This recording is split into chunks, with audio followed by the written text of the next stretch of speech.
Hello everybody, welcome back to Daytoday Chess. This is Sabina bringing you back the first World Chess Champion, William Steinitz, once again. Yesterday I showed you a very dynamic attacking game by William Steinitz where he won by sacrificing his rook to h7, a very beautiful way to open up Black's king's position, and just he kept going until mate. I really hope you enjoyed that game. For today, I'm trying to show another side of William Steinitz, a more positional side, which I have no idea where it came from, because there were periods where he was playing chess intensively and then he would stop for some years and then start again and then play again and stop and play. And nobody knows, at least maybe somebody knows. Please, if you do, let me know. But I personally have been doing a little bit of research and I couldn't figure out where he came with this prophylactic and positional approach to chess. This is one of those games where he's utilizing that and using a slight advantage that he can get, the advantage of the bishop pair against bishop and knight, and manages to transform that into his advantage. I really hope you enjoyed this game and stay tuned for more as usual. There was another game that I showed earlier in my YouTube series, the one probably around 4 or 5 of the second World Chess Championship for Disabled. I hope you have seen that game. If not, upon conclusion of this video, hopefully you go back and check that game out. Because today is 31st of October and it is Halloween, or the Day of the Death, I would like us to stop from whatever we're doing and just take some moment of silence to remember those who are not among us. I know we like to have fun on this day and use costumes and transform ourselves and just have fun, I don't know, whatever everybody might be doing on this day, but please, let's take a moment of silence to remember those who parted from us. Thank you.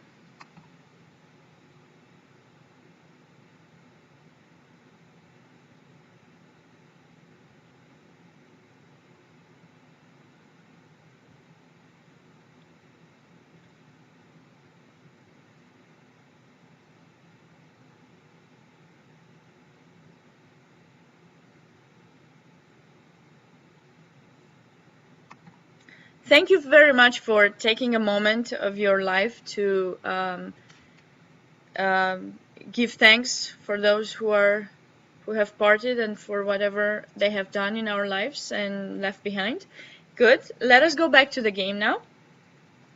So we had the Ruy Lopez, and Steinitz went out of the ordinary, which is a6 in this position, and played g6. Another idea in this position to develop the bishop in g7 and kind of finish up the king side development first and then figure out what to do on the queen side. Of course, as you can see, my arrows are pointing out that capturing in c6 wouldn't lead to anything. It's exactly the same as it would happen against a6, bishop takes c6.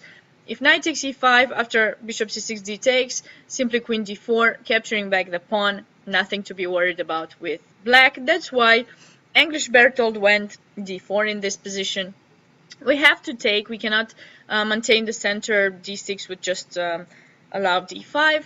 So capture, capture, and now bishop g7, finishing up the development. Of course, we don't want to take in d4 to allow queen takes d4. Now I have to play queen f6. Not the type of position we would like to get here with black. We want to finish our development first. So bishop g7. We are going to take care of white's central pawn a little later upon the conclusion of our development. Here, this knight is being attacked, so we have to play bishop e3.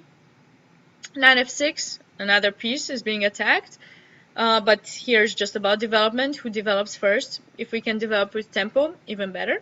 And now after castle, black has to decide where to develop the c8 bishop. Are we going to play d6 and try to develop it d7, g4, but f6 would come, so then it would be back passive? Are we going to try to play some b6, bishop b7?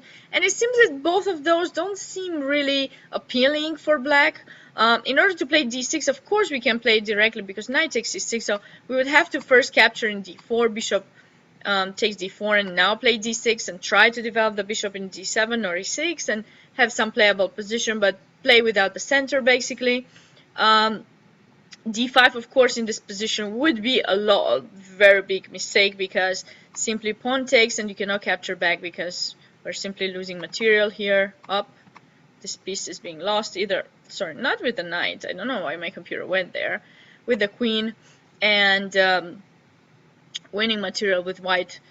Great position. So definitely not d5, but d6. But we want to play d5 with black. We're looking back at this position. We really want to play d5, open up the position more, have more space. Why allow white to have so much space? And in this position, Steinitz came up with a beautiful move, knight to e7. Now preparing to play d5, exiting with the knight from the attack of these knight and bishop, and preparing the nice breakthrough with d5. I love this move. I think it's a really great continuation by black.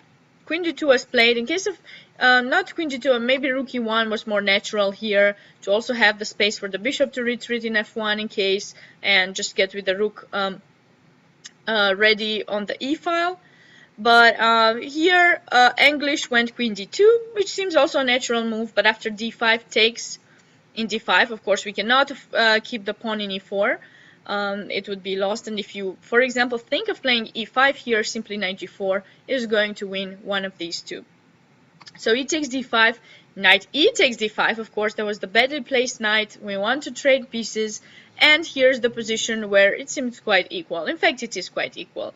But with white, we need to find some good move, because black has a little threat, this knight g4, I think.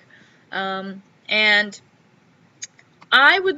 I was thinking maybe f3 would be a possibility here for white, to just control those two squares, prepare the bishop to retreat in f2, to open up the e-file for the rook, and it seems quite a natural position.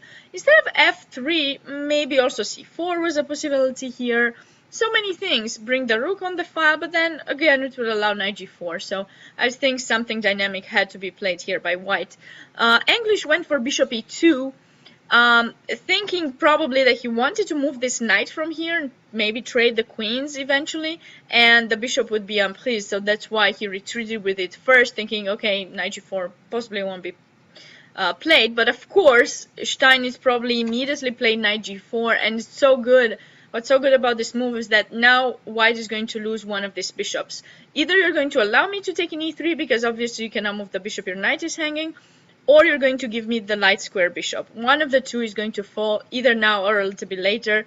White could have played this bishop f3, for example, but here I have queen e5. I can escape with the queen, and then still your bishop is hanging, and it's going to be one of the two that you have to give away. Something else that white could have played was maybe c3, to strengthen this knight in d4 for the moment, but of course then I could simply take the bishop, this other bishop, now maybe queen c5, keep you pinned here, and this position is about equal. But in the game after bishop takes g4, now the problem for white is that black is threatening the c5. Chase the knight away, trade the queens. And why it's so important to trade the queens? Well, as you notice, now black has the bishop pair. So what he wants to do is trade the queens, trade the rooks, both of the rooks, and then start pushing the pawns on the queen side, on the king side as much as possible, to create weaknesses and get more space for his king to possibly enter and win the material. We have seen a similar game with this, like I said, in the Second World Chess Championship for Disabled. So if you haven't seen that game on my YouTube channel, go back in my historic and check that game out. But let's see now what happened. Knight b3, because anyway c5 is coming. So of course Steinitz traded the queens immediately, and now rook a to d8. We have to put the rooks on the central files, which are open, so eventually the rooks are going to be traded off the board. Don't even think of capturing this pawn in b2. It's just a silly idea to give counterplay for white. Rook b1, rook takes b7. No way. And c3 was played by white, and not to give the pawn in b2 away, because anyways black wouldn't take that pawn, but to close the action of this bishop on the diagonal, to kind of restrict it a little bit. But don't worry, I don't care about that for the moment as black. I'm just improving the position of my pieces, and now of course I have this little threat, rook takes e3, rook takes d2. So you have to move one of those pieces, and the knight seems more natural, so knight b3, trying to get the knight more active. But don't worry, that's not going to stay there for too long, because b6 is the restricting move that Steinitz chose, just to restrict this knight in b3, same the bishop in e3. h3, no worries, we can retreat, bishop e6. Rook f to d1, trying maybe to play bishop d4 or knight d4, trade some piece. If we would be able to get rid of black's bishop pair, at least we'll have more chances to equalize this endgame and maybe make a draw. But of course, Steinitz does not allow that in any case, so he plays c5. You see, this is not an attacking game. This is a game, a psychological game in a way, just restricting, and utilizing the little advantage that he has, his bishop pair. And the game being open, these bishops are really strong on these diagonals. Although it looks like this dark square one is closed, don't worry, a5, a4, a3 is on the way. Bishop g5, trying to maybe force black to trade the rooks and, you know, just remain with the d file, but don't worry, f6 was played by Steinitz. And although it looks like the bishop is closed, it's only temporary. It won't be staying for much longer. The king is brought towards the game. f3, g5 is coming, chasing the bishop away and preparing f5, f4. Now white traded the rooks first and now play bishop e3, and like I said, we are not remaining with our bishop closed for too long. First h6 to make sure this pawn is protected, so now we're preparing f5, f4. Rook e1, well, there's not that much to do on the e file though. This bishop is really good closing the diagonal here, so f5, no threatening f4. So white had to play f4 himself, and of course we are not going to trade here for the moment. We'll wait for the right time. First we have to defend in g5. g3 was played by white, also kind of creating some defense on the king side, let's say, and not allow much of the push for black.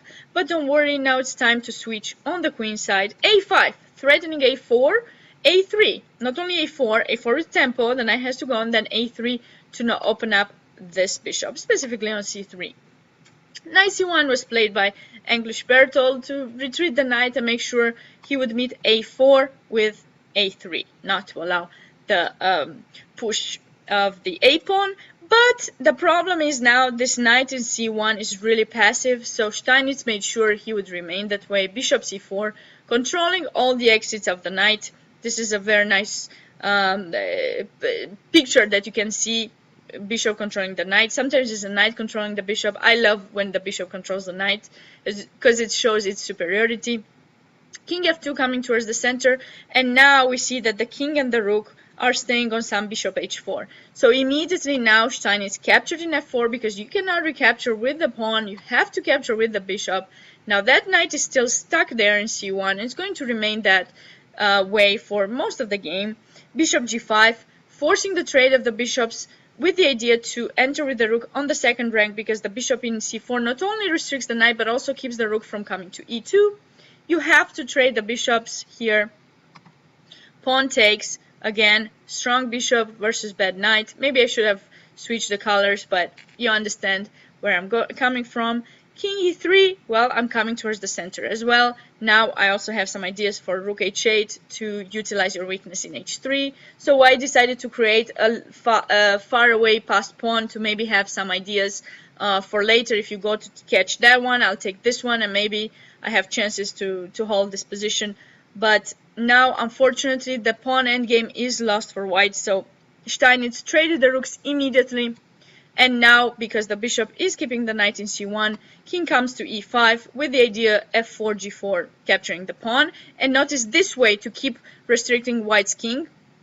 And now, if you just play king f2, well, I'm coming and getting the pawn. You have no way to save this position. So white tried to escape with his knight, but unfortunately for him, the king-pawn endgame is lost. Bishop takes.